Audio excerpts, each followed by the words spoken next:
En 17 ans, le Bitcoin est passé de 0,00001 centime à aujourd'hui 90 000 $. Le plus gros risque, c'est pas d'avoir du Bitcoin. Le plus gros risque, c'est de ne pas en avoir. En fait, on est dans une prison monétaire. On se fait dépouiller de la valeur sans s'en rendre compte. C'est pas un gadget technologique. C'est beaucoup plus important que ça. C'est une révolution monétaire dont les musulmans en particulier ont besoin. Prenez les 10-20 heures qu'il faut pour comprendre le sujet. Quand j'ai compris ce que c'était, pour moi c'était un choc.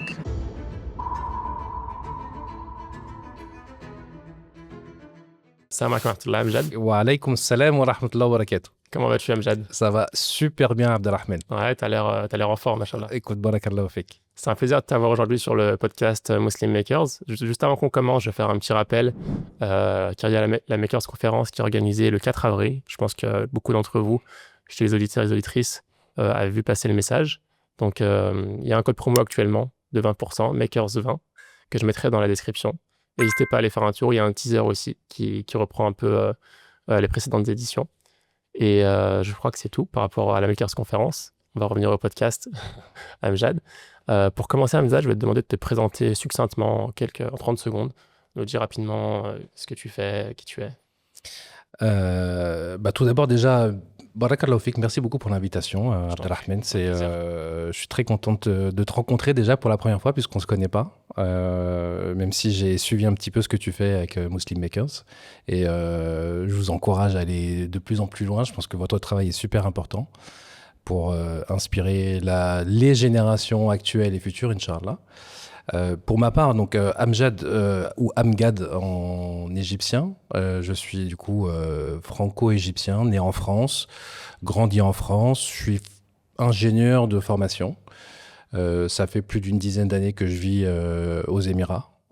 Je travaille principalement dans le secteur de la technologie. Je suis plutôt quelqu'un qui est passionné par les nouvelles technologies. Et puis voilà, et puis depuis quelques années, j'ai fondé Daril Bitcoin, qui est une plateforme qui a pour vocation d'aider les musulmans à comprendre réellement ce qu'est le sujet du Bitcoin, comprendre que c'est pas un outil, un gadget technologique pour faire de la spéculation et gagner un petit peu d'argent de côté. Mais c'est beaucoup plus important que ça, que c'est une révolution monétaire dont l'humanité a besoin, dont les musulmans en particulier ont besoin pour adresser un problème moderne, existant, qui nous touche tous. Très bien, merci pour l'introduction. Donc, Amjad, toi, tu l'as mentionné rapidement, je travaille pour un grand cabinet dans les nouvelles technologies. Qu'est-ce qui t'a motivé en fait à t'orienter en parallèle sur ces sujets du type Bitcoin? C'est quoi tes motivations? Mes motivations à la base, j'ai envie de dire, c'était... alors déjà, moi, mon adoption du Bitcoin, ça n'a pas été un événement qui a fait que j'ai basculé complètement et que j'ai adopté, ou j'ai voulu vraiment me renseigner et creuser le sujet du Bitcoin. Je pense que c'est une séquence d'événements. Peut-être le premier, j'ai envie de dire, c'est le fait de vivre et de se rendre compte qu'il y a des crises économiques qui nous touchent. Et quand on est dans un secteur d'activité qui est le business privé, où on ressent directement en fait la manière dont nos clients, nos partenaires sont affectés par des crises économiques, ça nous pose des questions. Donc, moi, j'ai vécu quelques crises économiques, comme beaucoup, les subprimes, et puis après il y a eu la crise de la dette européenne, etc. Et ce sujet-là, moi, me faisait travailler à la base. Donc c'était plutôt une problématique économique, j'ai envie de dire. Et puis ensuite, le fait de comprendre le processus de création monétaire, comprendre la monnaie. Quand j'ai compris ce que c'était, pour moi, c'était un choc. Okay. Ça a été vraiment un moment très difficile parce que je me suis dit, en fait, on est dans une prison monétaire. On se fait dépouiller de la valeur sans s'en rendre compte. Et à l'époque, je ne connaissais pas Bitcoin. C'est un peu plus tard que j'ai découvert cette technologie-là, que j'ai découvert aussi dans un objectif de pouvoir de chercher un moyen de préserver la valeur, d'éviter de me faire ou de réduire le fait que je me faisais voler, ou comme beaucoup de gens, à travers l'inflation monétaire, que j'ai creusé le sujet et puis je suis tombé dans le terrier du lapin, comme on dit. Ok, Et puis voilà. très bien. Du coup, avec Dalal Bitcoin, on reviendra dessus plus tard, mais tu sensibilises les gens, principalement la communauté francophone, j'imagine, Ok. sur les thématiques du Bitcoin et ses avantages et comment s'initier. Pourquoi est-ce que tu sens l'obligation, plutôt enfin, voilà, tu te pousses à faire ça, tu pourrais très bien juste faire ça Me pour l'appliquer toi. à moi-même et Ouais. puis voilà. Écoute, très bonne question, Abdelrahman. Pour moi, Bitcoin, c'est, alors pas que pour moi, mais pour de plus en plus de musulmans, Bitcoin, c'est pas seulement un outil économique qui sert juste à se protéger de l'inflation ou à se préparer à une vague technologique nouvelle. C'est aussi un sujet éthique très important. C'est l'une des meilleures armes que je considère disponibles actuelles pour combattre le riba.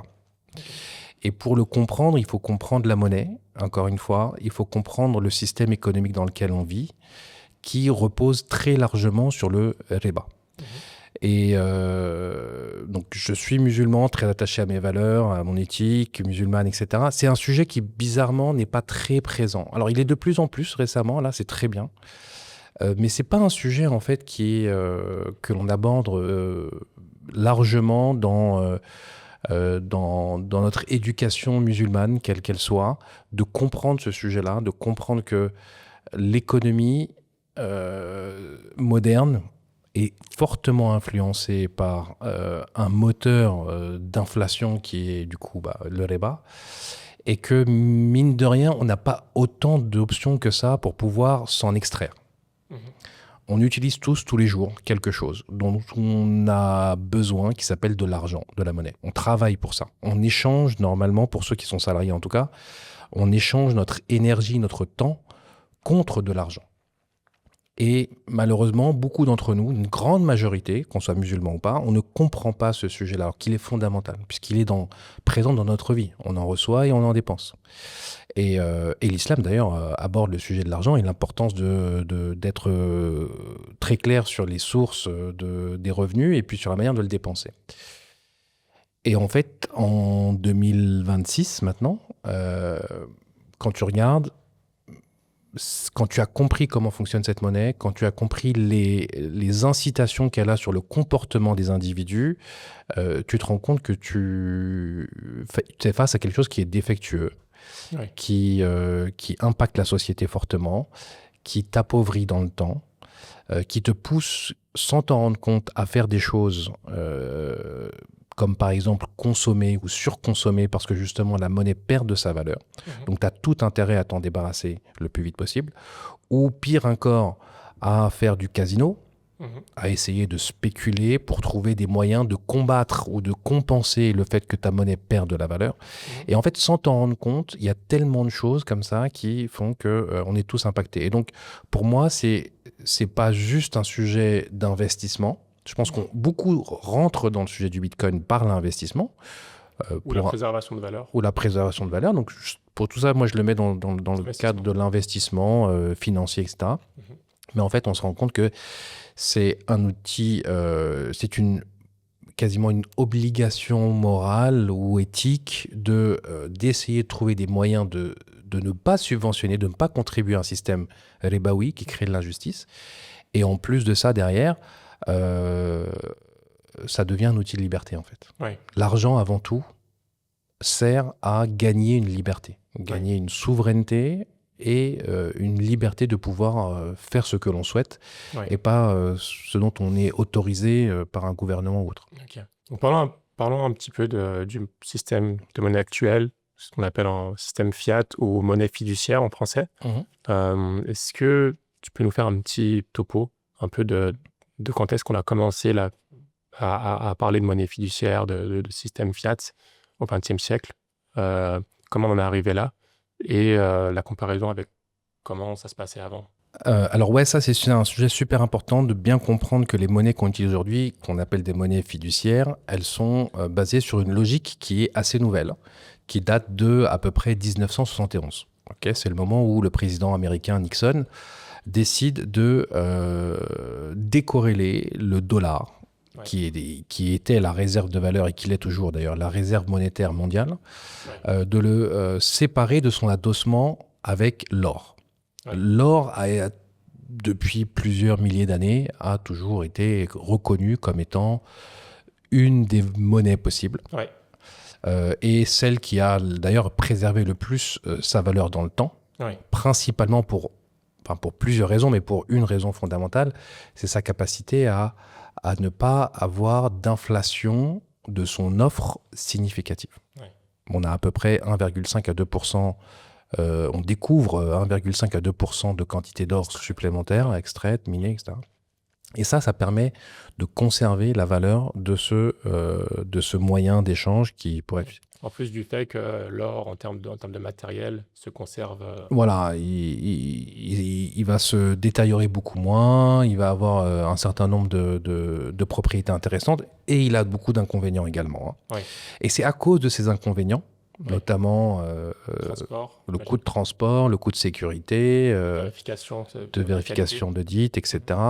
Il n'est pas très pratique d'utilisation. Et depuis plusieurs décennies, on a vu l'apparition de monnaies ou de moyens d'échange adossés à l'or initialement, qui, eux, pouvaient être beaucoup plus facilement échangeables, avoir cette fonction d'échange de valeur ou de moyens d'échange beaucoup plus efficients, beaucoup plus rapides, pour permettre de supporter l'économie moderne, etc. Et donc, c'est comme ça que les monnaies fiat que les monnaies, entre guillemets, qu'on appelle papier sont apparues. Donc, chaque billet, à un moment donné, en fait, était adossé. Enfin, on avait un billet, mais il y avait vraiment derrière un matériel, quelque chose de physique. À la base. Et puis, on ne va pas remonter bien avant, mais effectivement, la logique était ça. Il y avait des coffres forts avec de l'or dessus, et puis celui qui gérait, la banque qui conservait cet or, émettait des papiers qui, au fur et à mesure du temps, ont été émises du coup par une banque centrale. Ça, c'était intéressant. Et c'était révolutionnaire pour un effectivement. Effectivement. Pouvoir retirer de l'argent, je ne sais pas comment ça se passait, mais pouvoir transporter juste un bout de papier au lieu de exactement. Par exemple. Exactement. Plus sécurisé. Non, l'idée initiale est intéressante, et surtout l'idée initiale, elle vient du fait que l'or a cette contrainte-là, ce défaut-là. Et ça, je pense qu'il faut très bien le comprendre pour ceux qui ont dans cette logique de se dire, bon, quand ce modèle fiat a démontré qu'il était déficient pour d'autres raisons, quelles sont les alternatives? En fait, on retrouve les mêmes problèmes avec l'or qui sont inhérentes et intrinsèques à sa nature. Et donc en 1900... Est-ce que les problèmes ont commencé donc en 1971? Ouais, alors... problème, on va dire. Fin de Seconde Guerre mondiale, on a les accords de Bretton Woods, où les Américains proposent d'utiliser le dollar comme monnaie de réserve mondiale, ce qui est accepté et qui fait du sens parce que les États-Unis étaient en situation de pouvoir, ils avaient beaucoup d'or, etc. Et puis les pays se reconstruisaient, ils avaient besoin d'argent, j'imagine. Ouais, mais il y avait cette compréhension que le monde, pour pouvoir assurer les échanges internationaux, avait besoin d'une monnaie de réserve ou de référence mondiale. Okay. Chaque pays émet sa monnaie. Mais comment on fait pour pouvoir échanger et assurer, on va dire, des échanges internationaux les plus justes possibles. Et donc, à travers les âges, il y a toujours eu une monnaie de réserve mondiale. Avant le dollar, c'était la livre sterling. Et puis avant, il y en a eu d'autres. Et donc, en 1900, accord de Bretton Woods, fin de Seconde Guerre mondiale, le monde se met d'accord, c'est le dollar qui sera à la réserve. Et du coup, les pays envoient leur or aussi, d'ailleurs, beaucoup aux ouais, États-Unis. Ouais, alors là, l'idée, c'était de dire, pour tout dollar, vous avez l'équivalent en or. Ok. Je crois qu'à l'époque, le dollar valait... l'once d'or valait 35 dollars. Et donc, en théorie, toute personne avec des dollars pouvait échanger son équivalent contre de l'or, puisque les États-Unis garantissaient cette référence et ce respect de ce lien fort. Et toutes les autres monnaies, le franc français, le mark allemand, le franc suisse, etc., étaient, elles, du coup, adossées ou avaient un taux de change avec le dollar. Et donc, indirectement, avec l'or. D'ailleurs, la France, il me semble, c'est l'un des rares pays qui a gardé son or, il me semble, non? Non, justement. C'est ce qui va pousser, en fait, Nixon derrière à décider de décorréler ou de se séparer du standard or. Ah ouais? C'est que Dans les années 70 ou fin des années 60, De Gaulle se rend compte que les Américains, en fait, impriment beaucoup plus de dollars, ou soupçonnent les Américains d'imprimer beaucoup plus de dollars qu'il n'y a d'or. Et donc, il se dit, ou il comprend, comme d'autres, qu'en fait, les Américains sont en train de tricher et de s'endetter sur le dos de qui? De tout le monde. Comme on dit, le dollar, c'est une fameuse phrase qui dit que le dollar, c'est notre monnaie, mais c'est votre problème. C'est-à-dire que les Américains bénéficiaient de cette inflation monétaire. Et donc, De Gaulle exige le remboursement des réserves monétaires de dollars qu'il a contre de l'or. Et les Américains doivent appliquer leur engagement et voient de plus en plus de pays qui demandent à également se débarrasser du dollar et récupérer leur or. Et c'est à ce moment-là que Nixon, en 71, dit on va arrêter, en fait, on va plus respecter, là doucement, le lien entre dollar et or. Et ne vous inquiétez pas, vous pouvez avoir confiance en nous, le dollar est fort parce qu'on est l'État le plus important. Bon, à partir de là, qu'est-ce qui se passe? Et c'est un moment super important, 1971. Économiquement, c'est super intéressant à regarder. Il y a plein d'indicateurs économiques qui montrent qu'à partir de ce moment-là, il va y avoir quoi? Une montée fulgurante des prix. Une dévaluation monétaire va avoir un impact massif sur toute l'économie. Relativement au dollar, bien sûr. Relativement au dollar et relativement à toutes les autres monnaies qui, elles, ont un taux de change avec le dollar, qui est plus ou moins un taux de change fixe. Et donc, c'est là qu'on va voir les prix de l'immobilier exploser, les prix des choses toutes bêtes, quoi. Une boîte de conserve de tomates qui a toujours été plus ou moins au même prix depuis des centaines d'années. On a un historique super important. Et puis en 71, bam, la conserve de tomates qui a les mêmes ingrédients, etc., va exploser en termes de prix. Et donc voilà, ces monnaies fiat, du coup, elles sont basées sur cette logique-là où, en gros, un État peut émettre de la monnaie selon sa propre logique, sans avoir à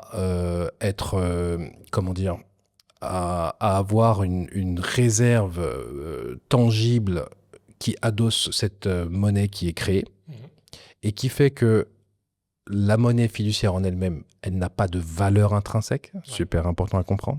Cette monnaie-là... liée à un collatéral, à quelque chose de tangible. Exactement. Si ce n'est la confiance, c'est l'autorité de l'État. Uniquement la confiance. Et d'ailleurs, fiat vient du latin qui dit « ainsi soit-il ». D'ailleurs, ça me fait penser à une chose. Dans le Coran, Allah subhanahu wa ta'ala nous dit que lorsqu'il décide de quelque chose, il le décrète et elle est. Ok? Kun fayakun. Cette formule fiat, elle a à peu près le même sens. C'est-à-dire que l'État dit et décrète. Ceci est de l'argent. Sur la base de quoi? Aucune réalité économique. Et limite, on peut voir une tentative ou une similarité de recherche d'un pouvoir qui est très dangereux, celui de créer de la monnaie, de pouvoir créer de la monnaie. Parce qu'en créant de la monnaie, on va pouvoir s'accaparer des ressources réelles dans le monde réel que l'on n'aurait pas sans pouvoir créer cette monnaie. Et donc, les gouvernements vont émettre de la monnaie de manière... Les gouvernements, on va dire... plutôt occidentaux, même les autres gouvernements sont plutôt d'accord avec ça ou ils sont... c'est un état de fait, quoi. Les Américains impriment de la monnaie, donc ils n'ont pas trop le choix. Et comme toutes les autres monnaies sont liées au dollar avec un taux de change, elles sont directement affectées. Et tous ces autres États avaient des réserves monétaires en dollars pour pouvoir acheter du pétrole. Et c'est là qu'arrive d'ailleurs le pétrodollar. Les Américains disent maintenant, à partir de maintenant, toute personne qui veut acheter du pétrole dans le monde entier doit utiliser notre monnaie.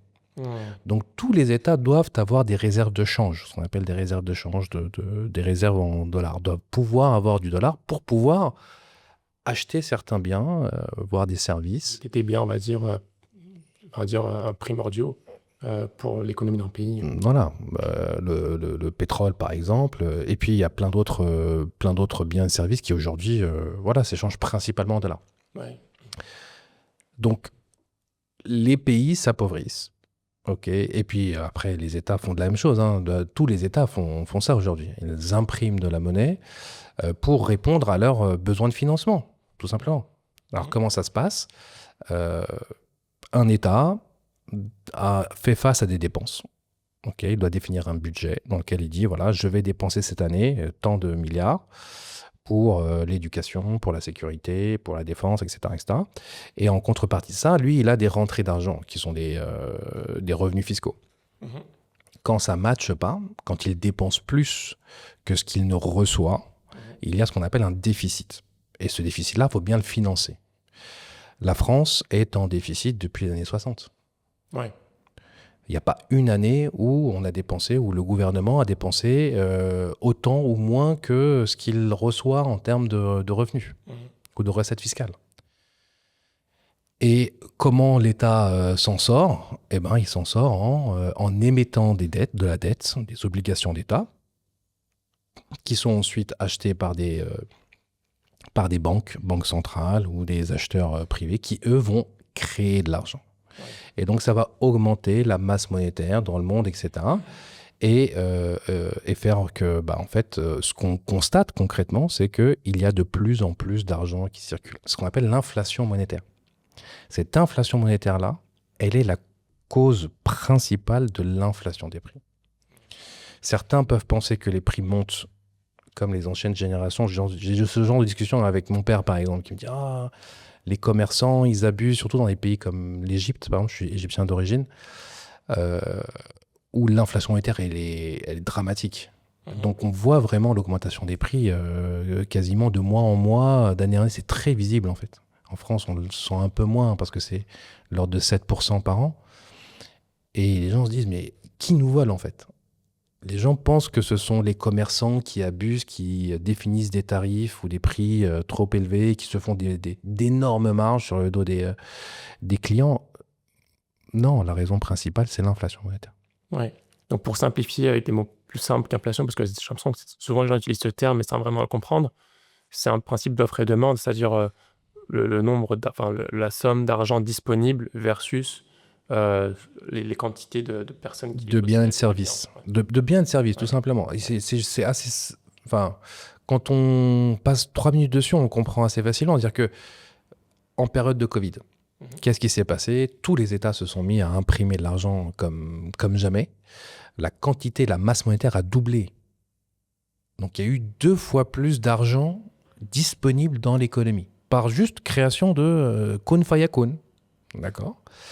Et donc, cet argent qui arrive sur le marché, ça veut dire qu'il y a plus de capacité à pouvoir acheter autre chose. Cet argent, qui représente la demande, va donc aller chercher une offre. Cette offre, c'est quoi? Ce sont des biens, des téléphones, des voitures, des maisons, de l'immobilier, etc. Et des services. Et donc, comme l'offre, elle n'a pas augmenté du jour au lendemain, il y a plus de demandes avec une offre qui est similaire. Qu'est-ce qui se passe? Les prix augmentent. Ouais. Et ça va générer automatiquement de l'inflation des prix. Donc, les prix vont augmenter. À chaque fois qu'on imprime de l'argent, on pousse en fait la plupart des actifs, mais certains actifs plus que d'autres, on pousse le prix de ces actifs-là à augmenter, surtout les actifs qui sont très demandés. C'est pour ça que l'immobilier n'arrête pas d'augmenter, parce que les gens comprennent que leur argent en banque ne garde pas la valeur dans le temps. Donc, ils préfèrent convertir cet argent-là en un actif réel que l'on ne peut pas imprimer ou que l'on peut moins imprimer pour pouvoir conserver de la valeur. Que ça soit de l'or, que ça soit de l'immobilier, que ça soit du bitcoin maintenant. Et donc voilà, c'est comprendre vraiment que les monnaies fiat sont intrinsèquement, n'ont pas de valeur et elles sont dans leur création même, elles passent par un processus qui nécessite de la dette. Ouais. Tout argent vient d'une dette. Cette dette-là a du riba. Ouais. Et donc, en fait, c'est là qu'on comprend finalement que, parce que cette dette qui sera émise par un État ou par un particulier, il va devoir le rembourser avec un taux d'intérêt. Okay. Et c'est ça qui va aussi pousser également à augmenter inexorablement la quantité de dette, puisque l'État s'endette de plus en plus des intérêts, donc il va emprunter pour rembourser ne serait-ce que les intérêts. C'est exactement un cycle vicieux. C'est un cycle vicieux. Ouais. Très bien. Juste pour parler rapidement, il n'y a pas beaucoup d'avantages, mais en termes de motivation du système fiat et du taux d'intérêt, il y a quand même des motivations qui poussent au développement de l'économie, qui ont quand même eu, faut le dire, des impacts en termes de développement des économies. Qu'est-ce que tu peux nous dire par rapport on va dire, au choix de ce système-là, si ce n'est la partie où voilà, comme de l'argent qui est volé, mais quand même, qu'est-ce que ça a eu comme impact autre, peut-être positif ou de manière générale?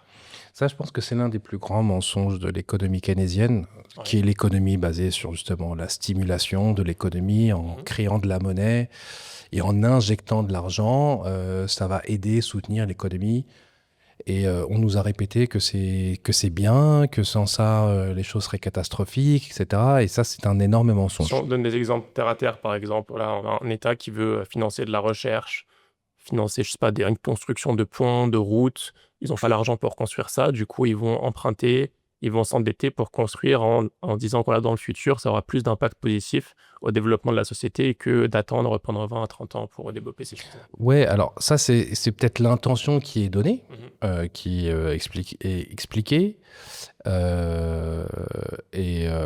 Il y a eu un développement dans les années 60. Oui, non, mais 80, forcément. Non, mais la dette va créer quelque chose. On ne dit pas que ça ne va pas créer, bien sûr.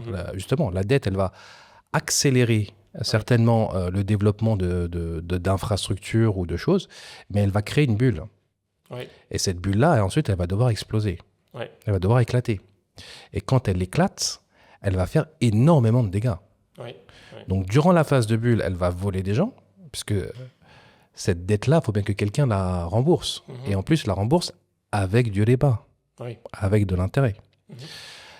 Donc, c'est un peu comme, si tu veux, une drogue que tu prends, qui fait beaucoup de bien à court terme, qui crée une dépendance énorme et qui ensuite fait extrêmement, beaucoup de mal quand on revient sur un état normal.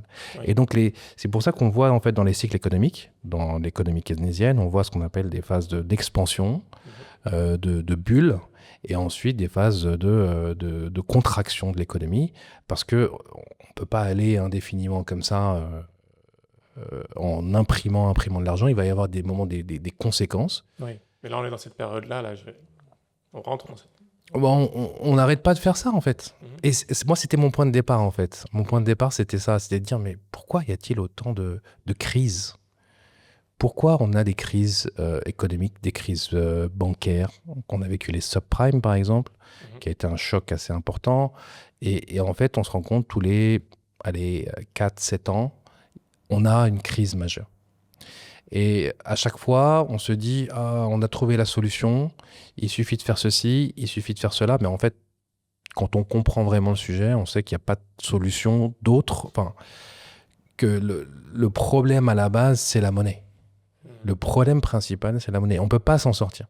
Ouais. La monnaie, ce n'est pas juste un problème économique, c'est aussi un problème sociétal. En fait, ça a des implications dans partout, en fait, dans l'éducation, dans le système de santé. Bien sûr. Ouais, ça a des ramifications. Alors, ça, c'est un point super important. Merci, Abdelrahman. C'est que, en fait, quand tu as maintenant le pouvoir magique de créer de l'argent, tu peux décider finalement ce que tu veux, ce sur quoi tu veux investir.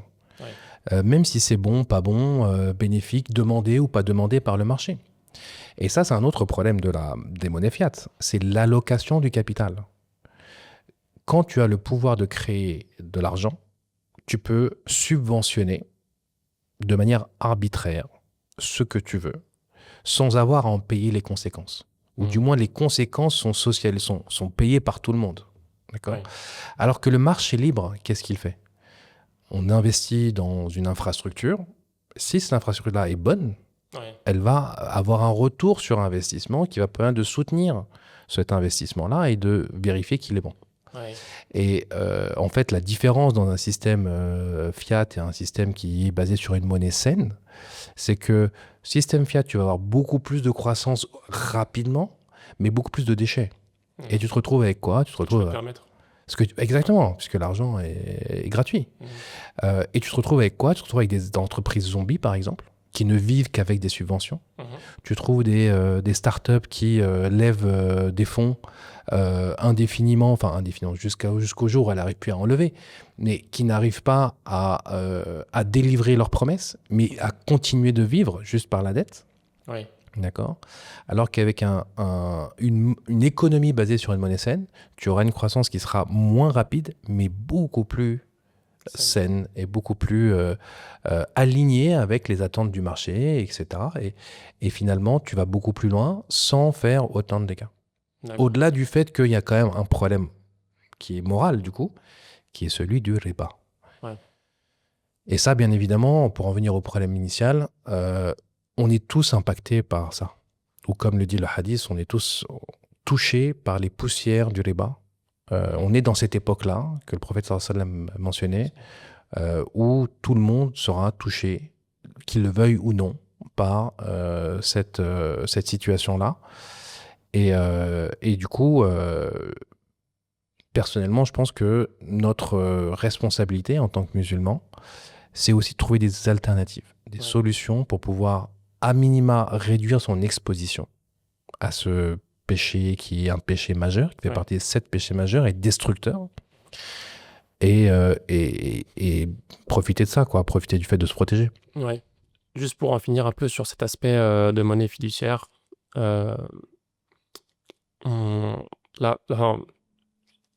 beaucoup de pays, la plupart des pays maintenant vivent une situation de crise, on va dire économique, dans la mesure où ils sont toujours en tension pour financer un peu leurs besoins. Pourquoi est-ce que, voilà, malgré ce processus de création monétaire, les pays comme la France, disons, ont du mal on dit qu'ils sont en situation de crise, ils ont du mal alors qu'ils pourraient créer de l'argent. Bon, c'est une question un peu naïve. Tout simplement.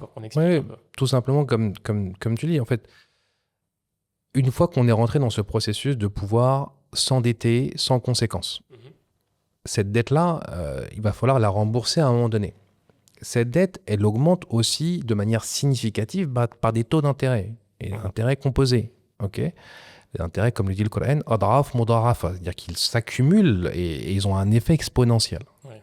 Donc, une fois qu'on est dans une situation où, pour te donner un exemple, si on compare l'État à un foyer qui gagne 2 000 euros par mois et qui dépense 3 000 euros, concrètement, c'est ça la situation. Un tiers des dépenses de l'État en France sont financées par de la dette. Donc, il doit s'endetter de 1 000 euros. Ils n'ont pas les moyens de payer, enfin l'État n'a pas les moyens de payer un tiers de ses dépenses. L'État dépense 3 et il gagne 2. Il gagne 2 via les taxes, etc. Et donc il y a 1 000 supplémentaires qui manquent. Ça, c'est le déficit. Et c'est ce qui est, on va dire, c'est lié à la crise actuelle en fait en France où non. Le mois dernier, ces derniers mois, où ils ont eu du mal à trouver financer le budget de l'État pour chaque année en fait. En fait, quand tu regardes, c'est même pas lié à la crise ou quoi. Ouais. C'est que l'État a l'autorisation de pouvoir faire ce qu'il veut. Qu'est-ce qui l'empêche, en fait, de s'endetter? Pourquoi l'État est en déficit depuis les années 60 ou 70? C'est pas quelque chose qui est arrivé quelques années, mais le reste du temps, on est dans les clous. On n'a jamais été dans les clous. C'est une volonté, en fait. Oui. D'accord? Et après, on comprend avec le système de démocratie, avec le socialisme qui a accéléré également ces choses-là, etc. Le système politique est fait pour que les politiciens, pour pouvoir se faire élire, doivent faire des promesses. Ces promesses-là ont un coût. Donc plus ils donnent, ils subventionnent, etc., plus ils gagnent quelque part des voix.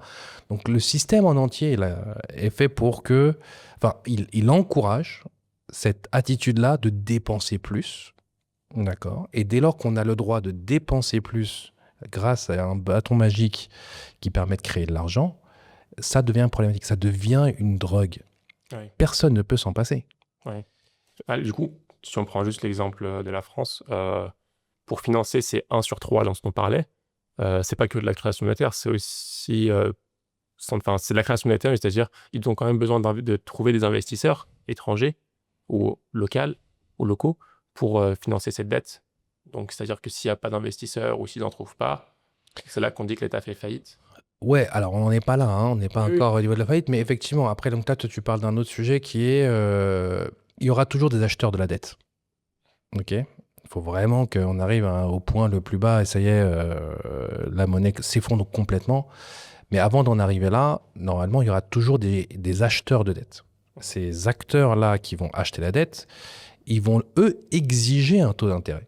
Oui. Et donc, plus l'État est dans une situation de difficulté, plus le taux d'intérêt va augmenter, ce qui est encore pire. Oui. Ok. Il n'y a que la tendance, elle est claire. La tendance, elle est dans l'augmentation des taux d'intérêt, parce que la dette ne fait que croître. Et l'augmentation des taux d'intérêt accélère encore plus la dette. Donc on a cet effet de boucle, de cercle vicieux. Et donc oui, c'est ce qui se passe. Jusqu'au jour où il y a eu tellement d'impressions monétaires que la monnaie ne vaut plus rien. Oui. C'est ce qui se passe dans des pays comme le Nigeria. On n'est pas loin de vivre ça en Turquie, en Égypte. Et En la fait, Grèce. la Grèce, c'est encore elle est dans l'euro encore, donc c'est encore un petit peu différent. Mais quand on regarde le Venezuela, par exemple, Oui. il y a à peu près, je crois, je sais plus c'était quoi le chiffre, mais entre 70 et 80% des monnaies dans le monde qui sont soit en très forte inflation ou en hyperinflation. Ok, hyperinflation, C'est à partir de combien? c'est double digit, c'est deux chiffres, 10% plus de 10% par mois. par mois. Ouais. Ok. D'accord. Donc si tu as une baguette à 1 euro, chaque mois, elle prend plus de 10 centimes, 11 Ouais, centimes. ouais, non, mais en fait, tu vois les chiffres changer quasiment. Ouais. Et on l'a vécu dans plein de pays. En Allemagne, entre les deux guerres, tout État qui fait face à un surendettement important, etc. Enfin, cette situation-là n'est pas nouvelle. On sait très bien comment ça fonctionne, en fait. On a tellement d'exemples passés et on sait où on va. La monnaie, enfin, l'endettement des États ne pourra que augmenter. Et je pense que personne ne croit sérieusement au remboursement de la dette, ni les Américains, ni les Européens, etc.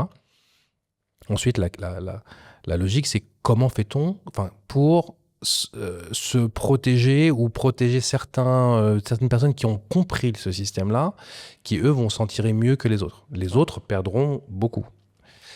Et ça, par exemple, c'est le sujet de ce qu'on appelle, d'ailleurs maintenant on l'appelle aux États-Unis, parce que les États-Unis, ils ont 38 000 milliards de dettes.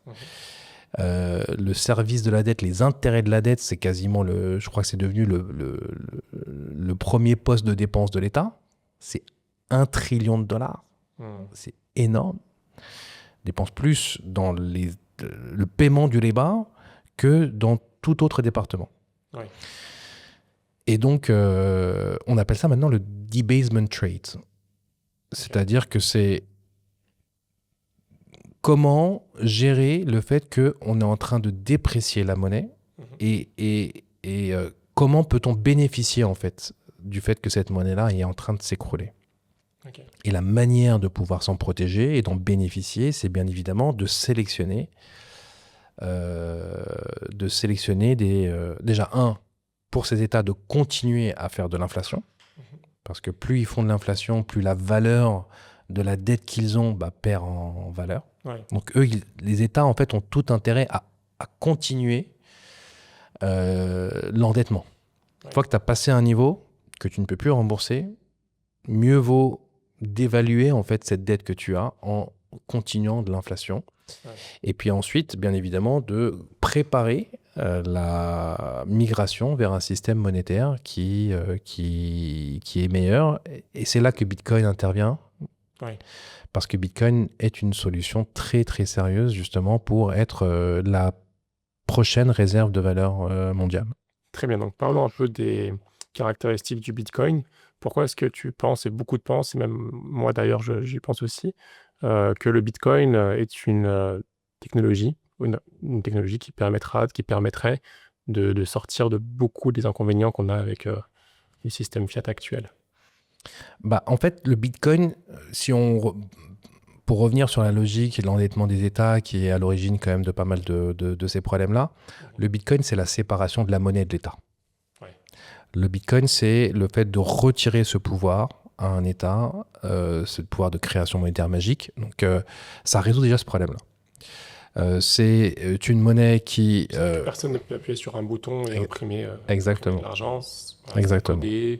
On ne peut pas faire de l'inflation monétaire artificielle, arbitraire, décidée pour les besoins de je ne sais pas quel événement. Pas les a priori, c'est des règles que tu ne peux pas changer si ce n'est avec l'accord de la majorité. Ouais, mais surtout, en tout cas, la politique monétaire du Bitcoin, elle est fixe. Ouais. Elle est figée déjà. Ouais. Elle dit très clairement, et on la voit, on la mesure, tout le monde peut la voir, elle est auditable, elle est très transparente, très prévisible. La masse monétaire totale est fixe, 21 millions d'unités, et la manière dont on atteint ces 21 millions d'unités est très clairement définie. Ouais. En ce moment, l'inflation monétaire, donc la création de nouveaux, le minage, comme on dit, de nouveaux bitcoins qui se rajoutent à la masse monétaire, est de 0,8%, ce qui est inférieur à l'inflation monétaire de l'or. Donc concrètement, le Bitcoin est plus rare que l'or. D'accord. Donc c'est-à-dire que chaque année, on crée 0,8% de plus de Bitcoin. De Bitcoin que l'existant, voilà, que la supply existante. Et voilà. Et en fait, ça suit une logique de réduction qui se passe tous les 4 ans, qu'on appelle le halving, et qui permet au final, d'ici à l'année 2140 environ, on arrivera au terme de cette inflation monétaire et on aura les 21 millions. Mais aujourd'hui, on a déjà plus de entre 95 et 97% de la masse monétaire qui est déjà existante. Donc en fait... Donc on a une limite en termes de capacité de production et de capacité de ce qui est disponible. Ça, c'est une des caractéristiques. La deuxième, on parlait de... Ça, c'est une qualité majeure pour une monnaie. C'est le fait de ne pas être quelque chose qui augmente, dont la quantité augmente. Parce que du coup, forcément réduire la valeur au fur et à mesure. Donc ça, c'est top. Décentralisation, ça en a parlé. Alors, c'est la décentralisation qui permet de le faire. C'est-à-dire que c'est ce système décentralisé qui permet d'être une sorte de garde-fou et qui empêche que quelqu'un prenne la main et décide et corrompe tout le système. Donc, n'importe qui dans le monde entier a le même accès au Bitcoin. Voilà, ça c'est encore une autre des qualités importantes, c'est qu'il est ouvert. Ouais. Tout le monde peut y accéder, tout le monde peut utiliser Bitcoin. Et ça résout plein de problèmes par ailleurs. Bien évidemment, le sujet de la souveraineté, puisqu'on n'est plus dépendant d'organismes comme des banques qui nous donneraient l'autorisation ou pas de dépenser notre propre argent. Ouais. Donc cette ouverture-là, cette souveraineté monétaire. La pression monétaire qu'il peut y avoir, comme tu disais, par rapport au pétrole, par exemple, pouvoir forcément utiliser le pétrole, l'USD pour passer par une monnaie autre, ou bien avoir des investissements, ce genre de choses. Bon, ça, c'est un autre sujet. C'est un autre sujet, mais on va dire dans les caractéristiques monétaires importantes, il y a 3 choses. Le sujet de la réserve de valeur. Oui. Okay. Et la monnaie doit préserver la valeur dans le temps. Et comme on vient de le dire, les monnaies fiat sont de très mauvaises réserves de valeur. Ouais. Le Bitcoin, l'or sont de bonnes réserves de valeur. Alors, principalement... Parenthèse, désolé, parce que sinon je sais que je vais oublier. Par rapport à la réserve de valeur, alors c'est un sujet intéressant. Certes, alors, le Bitcoin préserve sa valeur, mais ça encourage aussi, du coup, forcément, à thésauriser. Je veux dire, cette valeur-là, parce que du coup, la valeur est préservée. Oui, la limite. Ouais. Par rapport à justement, bon, on a trouvé tous les inconvénients du dollar. Ouais. Alors ça, c'est un argument que j'ai entendu, qu'on entend, par exemple, de personnalités comme, sans le nommer, Anis Lajnev, qui pense que l'un des problèmes majeurs de la monnaie or, d'ailleurs, pour lui, c'est à peu près la même chose, si j'ai bien compris, l'or ou le Bitcoin, le fait qu'elles ne soient pas des monnaies inflationnistes, c'est un problème. Pas du tout. Pour quelle raison? Tout simplement parce que déjà, on a historiquement du recul sur des générations et des générations qui ont utilisé des monnaies qui ont une inflation très faible. Oui. Et ça n'a posé aucun problème. Au contraire, ça a été le moteur de développement scientifique, technologique, architectural, etc. Et deuxièmement, en fait, ce qu'on appelle la thésaurisation, bien évidemment, la thésaurisation est un problème. Oui.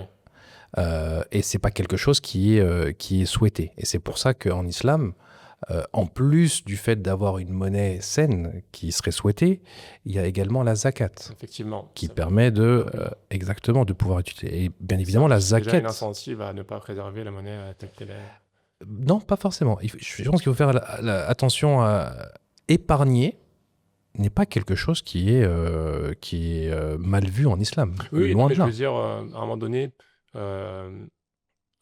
quand tu vois qu'investir, voilà, ça permet de payer moins de Oui, zakat, bien évidemment, tu es encouragé, tu t'es es encouragé incité. à mettre l'argent Bien sûr. dans l'économie On réelle. est incité à mettre son... On a déjà le propre incentive. Exactement, On n'a pas exactement. besoin d'inflation. Exactement. Tout à fait, tout à fait. Alors là, en ce moment, on est dans une période où les gains, entre guillemets, l'appréciation annuelle moyenne du Bitcoin est supérieure à quasiment tous les investissements qui existent au monde. À part en 2025. C'est pas, je dis en moyenne. En moyenne, ouais. En moyenne. Quand tu regardes en moyenne, l'appréciation du Bitcoin, elle est entre 50, peut-être 40%. Et normalement, elle devrait continuer jusqu'à dans les 20 prochaines années. Mais chaque année, ou chaque période, progressivement, cette appréciation se réduit dans le temps. Bien sûr. Ce qui est logique, une adoption. Une adoption, bien sûr. D'accord. Donc effectivement, le jour où on arrive à une adoption massive, où la monnaie saine a remplacé toutes les monnaies défectueuses, les baouis, et qu'on se retrouve dans une économie comme ça, là, l'appréciation de la monnaie restera, mais elle sera beaucoup plus faible. Elle sera normalement assez proche de la productivité mondiale. Ouais. La monnaie permet de capter en fait cette productivité mondiale. Donc elle gagnera encore un peu de valeur. Mais bien évidemment, il y aura beaucoup plus de business sur lesquels on peut investir, etc. Une personne qui aujourd'hui épargne du Bitcoin ou met sa réserve de valeur en Bitcoin, elle ne le fait pas que pour préserver, à mon sens, que pour préserver son propre capital. Elle aussi, elle lutte contre un système. Oui. Elle investit dans un système monétaire qui s'oppose frontalement avec le système des monnaies fiat et des banques centrales. Donc c'est aussi un investissement. Il faut aussi le voir comme ça. Oui. Et les gens se disent « Ah oui, mais les gens qui ont du Bitcoin, ils font rien pour l'économie, ils thésaurisent, etc. » Non, non, désolé. C'est un message que tu envoies en fait dans le chaîne Bitcoin de dire que voilà, c'est ce type de... Exactement. C'est que qu'on voudrait avoir. Exactement. Et en fait, c'est pour ça que l'augmentation du prix du Bitcoin est une chose très importante pour Bitcoin. Pourquoi ? Et d'ailleurs, on le voit à la manière dont il a augmenté jour pour jour. Aujourd'hui, on est le 3 janvier. Ça fait exactement 17 ans que le Bitcoin existe. Le premier bloc, le bloc de Genèse, s'est passé le 3 janvier 2009. En 17 ans... C'est une coïncidence qu'on fait le podcast. T'as vu, c'était pour l'anniversaire du Bitcoin. Et donc, en 17 ans, le Bitcoin est passé de 0,00001 centime à aujourd'hui 90 000 $. Et cette progression-là, qui est une progression qui est un record mondial, on ne connaît pas d'autres actifs qui a réussi à avoir cette progression régulière sur une période aussi longue, avec un effet de Lindy si important, etc. Ouais. Eh ben, la continuité de cette progression de prix est importante. Pourquoi ? Parce qu'elle augmente en fait le solde de la masse monétaire Bitcoin. Ce qu'on appelle aussi market cap, du coup. Voilà, exactement, exactement. Et cette market cap qui augmente est importante aussi, parce qu'elle a un rôle à jouer. C'est la réserve mondiale, la réserve monétaire mondiale. Et il y a certaines personnes qui ne peuvent utiliser ou qui ne peuvent sérieusement s'intéresser à Bitcoin que lorsqu'il aura une taille donnée.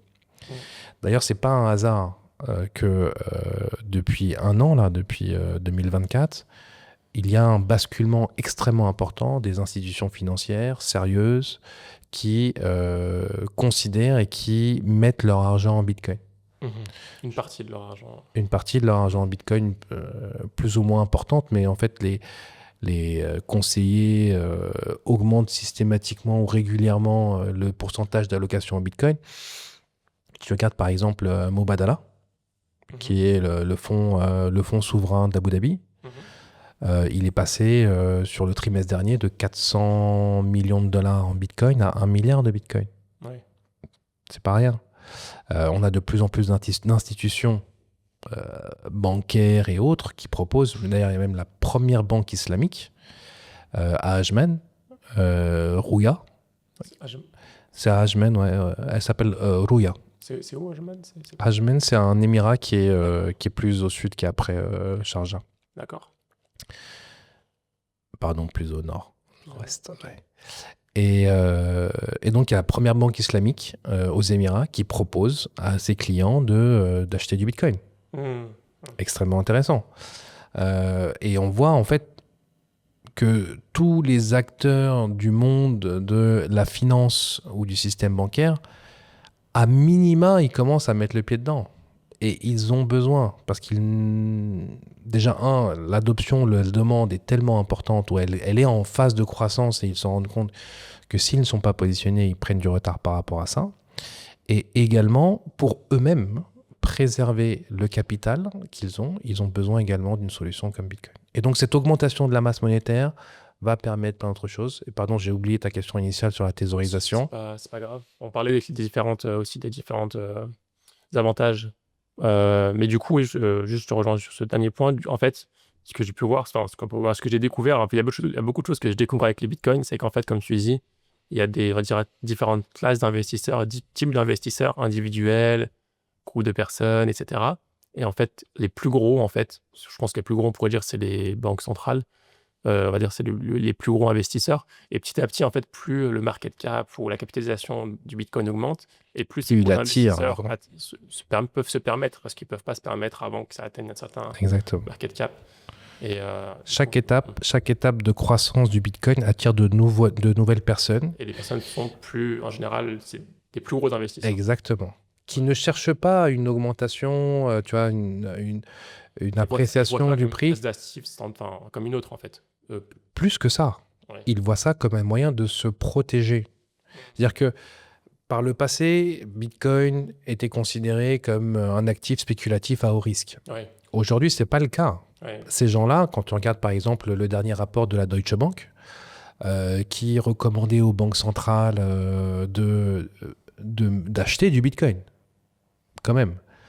Est-ce qu'elles le feront ou pas, je ne sais pas, et franchement, ça m'importe peu. Mais le fait que l'argument qui était donné par la Deutsche Bank, c'était c'est important pour vous protéger. Ouais. Il n'y a que le plus gros risque. L'or et d'autres choses. Exactement. Et il faisait justement une comparaison entre l'or et le Bitcoin, et puis l'adoption du Bitcoin, l'adoption de l'or, la volatilité de l'or et la volatilité du Bitcoin. Et il disait que le plus gros risque, pour ceux qui ont du capital et beaucoup de capital, c'est pas d'avoir du Bitcoin. Le plus gros risque, c'est de ne pas en avoir. Ça, c'est le risque. Ouais. Et donc, il recommandait, donc la Deutsche Bank recommande, je ne sais plus si c'est 2 ou 5% d'allocation. Il y a d'autres banques, il y a BlackRock, par exemple, qui a commencé par 2%, puis 5%. Maintenant, je crois qu'ils recommandent 10%. Ouais.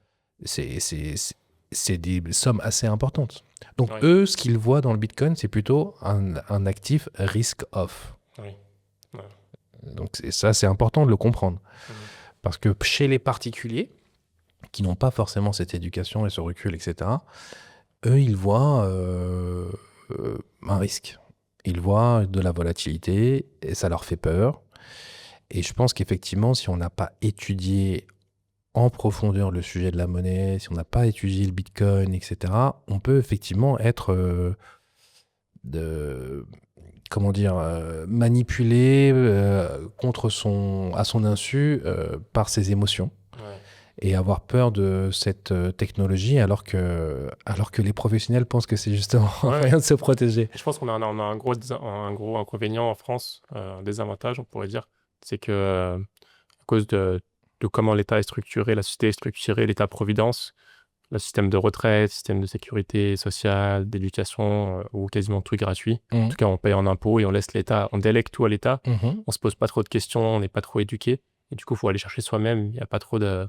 C'est pas quelque chose qui va naturellement. Il faut vraiment aller faire l'effort, contrairement à d'autres pays où là, dès le début, un peu plus en tout cas, plus qu'en France, même aux États-Unis, les gens investissent, s'intéressent plus à ça. Même quand j'étais à Singapour aussi, une partie des Singapouriens qui peuvent investir eux-mêmes, etc. Le système français est assez unique en fait. C'est le système socialiste. En fait. Oui, et c'est un énorme problème, ce que tu décris, et je suis tout à fait d'accord avec toi, Abdelrahman. Et je pense c'est très risqué et très grave Ouais. de déléguer son patrimoine et puis sa richesse à l'État. Mhm. Euh, Parce que l'État a des intérêts qui ne sont pas alignés avec l'intérêt des gens, premièrement. Et puis deuxièmement, s'il était si bon que ça en gestion de patrimoine ou en gestion budgétaire, il serait pas aussi endetté. Ouais. Ça Non, fait quand même des décennies qu'on vient de dire, il est systématiquement en déficit. Mhm. En fait, l'État est la cause, est l'une des causes. C'est pas la seule, mais c'est l'une des causes principales de cette situation. Le Bitcoin n'aurait aucune raison d'être si les États étaient orthodoxes, si les États respectaient leurs engagements et faisaient en sorte de ne pas justement voler via l'inflation les citoyens.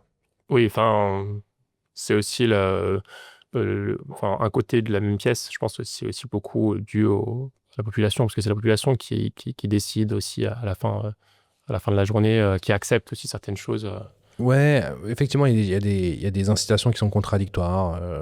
Les gens demandent plus de gratuit, et donc ce gratuit-là, il faut que quelqu'un le paye, et donc les politiciens, Enfin, les peut-être, politiciens sans la population ne ferment rien, en fait. peut-être. Mais Ouais. de manière plus générale, je pense que c'est tout le système, en fait. Ouais. Ce système-là bénéficie à des gens. C'est pas un système qui est net négatif pour tout le monde. D'ailleurs, on appelle ça l'effet cantillon, Mhm. qui dit qu'en gros, plus on est proche de l'imprimante monétaire, plus on bénéficie en fait de cette création monétaire. Et Bitcoin n'est ni plus ni moins finalement qu'un système qui permet de remettre tout le monde de manière intègre vers ce qui est neutre et contraindre tout le monde à cette neutralité et à cette justice. Ouais. Ok. On parlait des avantages. Je crois qu'on n'a pas trop parlé de la transparence. C'était le dernier, je pense. Tu parlais de trois. Ouais, la transparence, effectivement, donc c'est un registre. Bitcoin, c'est basé sur une technologie blockchain qui permet effectivement d'avoir la traçabilité entière de toutes les transactions, de tous les blocs, et tout le monde peut y avoir accès. Et ça, c'est génial, hein, c'est génial aussi. Dans le système monétaire Bitcoin, on a beaucoup plus d'informations que dans le système bancaire fiat. Ouais. Donc, il y a ça. Qu'est-ce qu'il y a d'autre? L'auditabilité. Ça, par exemple, c'est un problème qui est surtout dans la monnaie or. Oui. Pour pouvoir, si je fais une vente et que j'accepte un paiement en or, comment je fais pour être sûr que ce que tu me donnes, c'est vraiment de l'or et de l'or pur? Oui. C'est En ce fait, point. ça se fait, mais voilà, ça a un coût. Tu sais Faut comment on le être un fait? spécialiste. Bah, ils doivent couper, non, couper une partie. Il faut le fondre. Le fondre, ouais. Alors, ils fondent pas tout. Enfin, en général, ils prennent une partie et non. Bah, en théorie, si on veut le Des faire fois, c'est pas 100% correctement, correct. Des fois, il y a des bouts qui sont voilà, pas. si on veut le faire correctement, il faudrait le fondre. Faut tout fondre. Et donc, ça, bien évidemment, c'est un coût. Et personne ne le fait. Ce qui fait qu'il y a aussi beaucoup de doutes sur vraiment les réserves. Plus récemment, les techniques, on va dire, de fraude liées à l'or sont beaucoup plus évoluées. Ouais. Et ils se rendent compte de plus en plus qu'il y a plus de fraude. Il y a je crois que c'est du tungstène, ou il y a différents types de matériaux qui ont quasiment le même poids, quasiment la même teneur, la même couleur. Non, les fraudes sont énormes. Ouais. Bitcoin, tu peux pas frauder. Ouais. C'est le protocole qui vérifie, et qui le vérifie de manière très simple et très rapide. Ouais, c'est mathématique, tu peux rien. Ça, en tant que tel, c'est une valeur énorme, énormissime. Donc on peut savoir très clairement... En général, normalement, ça c'est censé être quelque chose qui a un coût. Et là, bien évidemment. C'est gratuit. C'est gratuit c'est là jamais. Et accessible à tout le monde et rapide. Ouais. Parlons un peu aussi de la valeur intrinsèque. C'est un mot qui revient souvent.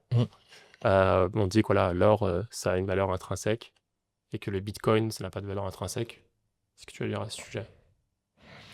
Moi, je suis plutôt aligné avec... Je veux dire que ça a une valeur, je veux dire, Ouais. en transparence et tout ça, mais bon. Moi, j'aime pas trop le terme valeur intrinsèque, un peu comme les économistes autrichiens qui considèrent que les objets n'ont pas de valeur intrinsèque. Ouais. Okay, la valeur, elle est subjective. Ouais.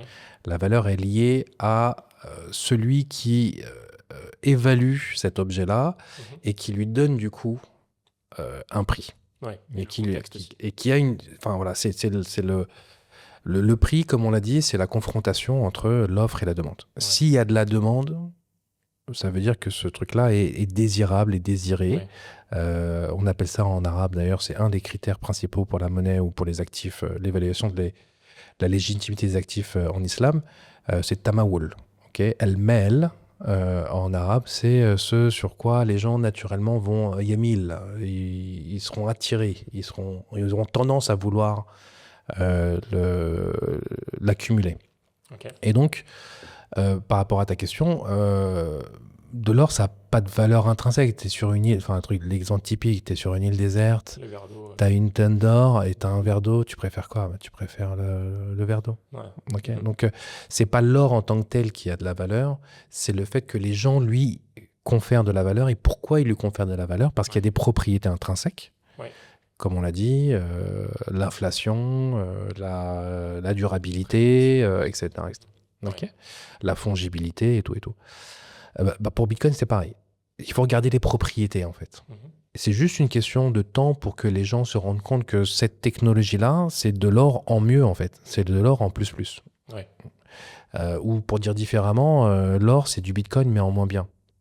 C'est un peu provocateur ce que je dis, mais c'est pas si loin que ça. C'est-à-dire que Bitcoin sait faire tout ce que l'or fait, mais l'or ne sait pas faire ce que Bitcoin fait. Donc, Bitcoin, tu peux envoyer ton argent à l'autre bout de la planète sans aucun problème. Tu peux transporter des milliards, ça te pose aucun problème. Ouais. Aujourd'hui, tu as mis toute ton épargne en or et tu as, je sais pas, 10-15 kilos d'or chez toi. Tu dois partir, tu dois fuir, tu dois faire je sais pas quoi, ou tu veux tout simplement prendre ton argent avec toi. Bah, bon courage pour passer. Il y a l'exemple de Gaza récemment où c'est très difficile de faire rentrer de l'argent. Alors, autre exemple, tu vois, dans les situations de crise, dans les pays en crise, comment tu fais pour donner, de faire exactement. D'ailleurs, l'adoption du Bitcoin dans le secteur de la charité est très important. Ouais. On avait invité chez Dar el Bitcoin un orphelinat en Ouganda qui vit que avec du Bitcoin. Et qui reçoit les sadaqat, les zakats en Bitcoin, et qui, lui, fait beaucoup de l'éducation autour de lui, et quasiment dans tout son district autour de lui. Donc, il paye les employés en Bitcoin, il achète sa nourriture en Bitcoin, il paye les frais, la construction, l'extension de l'orphelinat, etc. en Bitcoin. Donc, ça marche très bien. Et on l'avait invité, et il y a pas mal de gens qui ont fait des dons également en Bitcoin. Ouais. C'est génial. Ouais, tu n'as pas besoin d'autorisation. Enfin, t'as besoin d'autorisation. Oui. En pratique, tu n'as pas besoin en théorie, et puis avoir des régulations. Oui. Mais t'es pas, pour avoir travaillé dans l'industrie du paiement, il y a beaucoup de régulations et tu ne peux pas envoyer l'argent avec ta carte, avec un virement où tu veux, comme tu veux. Voilà, c'est pas... Exactement. Et puis de l'autre côté, lui, il faut qu'il ait un compte bancaire. Exactement. Parce que lui, quand tu es dans des endroits qui sont débancarisés ou où le système bancaire n'est pas très présent, c'est le cas en Afrique, ça peut être le cas dans des pays qui sont en guerre, à Gaza, etc. Comment tu fais pour envoyer de l'argent? Pour envoyer de l'argent à Gaza ou en Palestine de manière générale, les intermédiaires qui te taxent et qui te prennent des commissions, moi, ce que j'entends, c'est entre 30 et 50% du montant. Tu perds énormément. Juste pour transmettre cet argent. Bitcoin, il te fait ça avec un clic. Donc, en fait, il y a plein de gens qui adoptent Bitcoin pour des raisons différentes. Il y en a qui comprennent sa force d'un point de vue moyen d'échange, qui est bien supérieur à tout ce qui existe. C'est vraiment une innovation majeure technologique sur l'échange de valeur. Il y en a qui l'utilisent plus pour sa réserve de valeur. Il y en a qui veulent investir, faire de la spéculation, c'est leur problème. Mais il a beaucoup de propriétés qui sont tout à fait alignées avec l'éthique islamique et dont on a besoin. On arrive à la fin du podcast, Amjad. J'aurai de rester quelques minutes d'enregistrement. On va parler un peu de Dar el Bitcoin rapidement. Tu veux me faire un petit topo, inciter les gens peut-être à aller te suivre dessus. Et puis on clôturera, Inch'Allah. Ok, Inch'Allah. Dar el Bitcoin, moi, comme je l'ai dit, à la base, moi, quand j'ai fondé Dar el Bitcoin, c'était plus à la demande de gens avec qui je discutais de Bitcoin, etc. Je suis peut-être pas le seul, mais il y a beaucoup de gens, une fois qu'on rentre dans le terrier du lapin et qu'on découvre tout ça, etc., vraiment, c'est quelque chose qu'on a envie de partager et qu'on pense qu'il est important de pouvoir voir se répandre pour plein de raisons, comme on a dit, hein, combattre le débat et puis permettre aussi à ceux qui ont du Bitcoin d'utiliser cette monnaie saine qui n'est pas basée sur de l'injustice. Et donc, on m'a demandé d'aider à développer, etc. Et donc, je me suis dit, bah, on va créer justement cette plateforme-là pour aborder tous les sujets importants, toutes les dimensions importantes de la compréhension de Bitcoin. Et ça, c'est un sujet sur lequel j'insiste fortement. Personnellement, moi, j'encourage pas les gens à investir en mode mets de l'argent que tu n'es pas prêt à perdre, enfin, pardon, que tu es prêt à perdre, et puis tu verras bien. C'est pas du tout mon approche et je pense que c'est limite, ceux qui font ça, c'est limite un petit peu du jeu de hasard ou du casino. Non, moi je pense qu'il faut mettre dans Bitcoin l'argent qu'on ne veut pas perdre. Pas l'argent qu'on est prêt à perdre, l'argent qu'on ne veut pas perdre.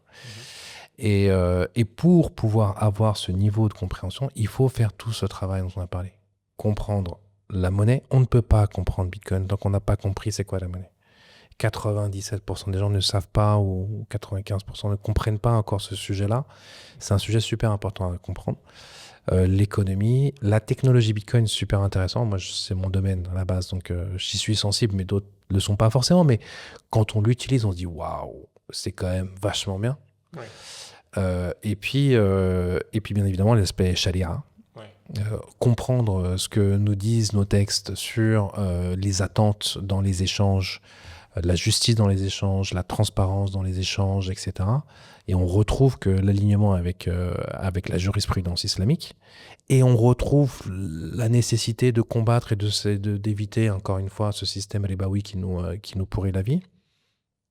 Et puis voilà. Et puis ensuite, accompagner les gens et tout. Donc voilà, Direct Bitcoin, ça a quelques années d'existence maintenant. Il y a de plus en plus de gens, alhamdoulilah, qui nous rejoignent. Tu fais des formations. Voilà. Ouais. Des formations, de l'accompagnement. C'est ouvert à...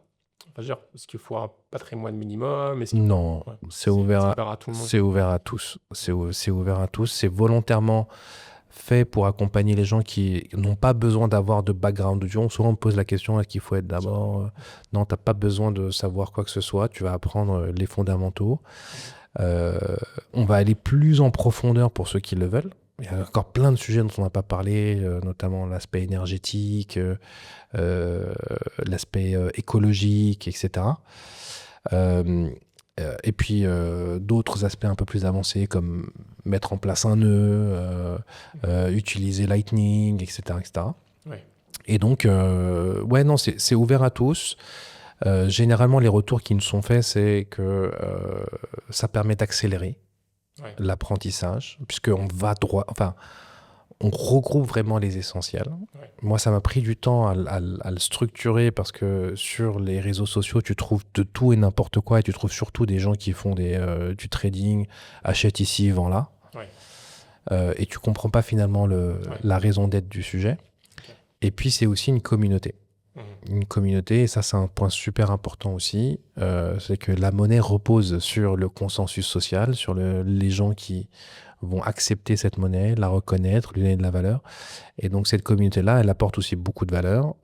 Et puis, Inch'Allah, on espère développer au-delà même de... Pour l'instant, moi, mon focus, c'est surtout la communauté francophone, musulmane. J'ai des demandes avec des communautés arabophones, etc. Mais pour l'instant, mon focus, c'est surtout francophone. Et puis, se connecter avec les bitcoiners musulmans du monde. Ouais. Et alhamdoulilah, la communauté grandit. Et on veut en voir de plus en plus. Ouais. Où est-ce qu'on peut te retrouver? Tu as un lien, site internet? Ouais, alors le site internet, il est en cours. Okay.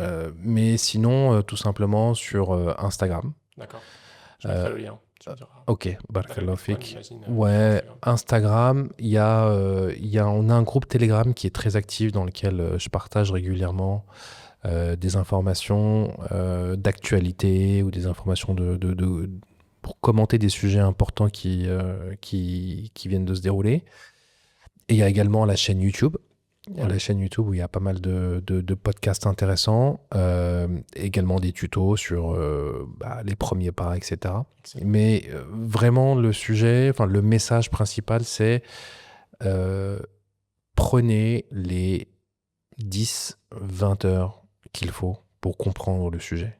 Bien Et il sûr. est super important de vraiment se construire une conviction forte sur le sujet, parce que le sujet est important, et puis surtout pour se protéger soi-même.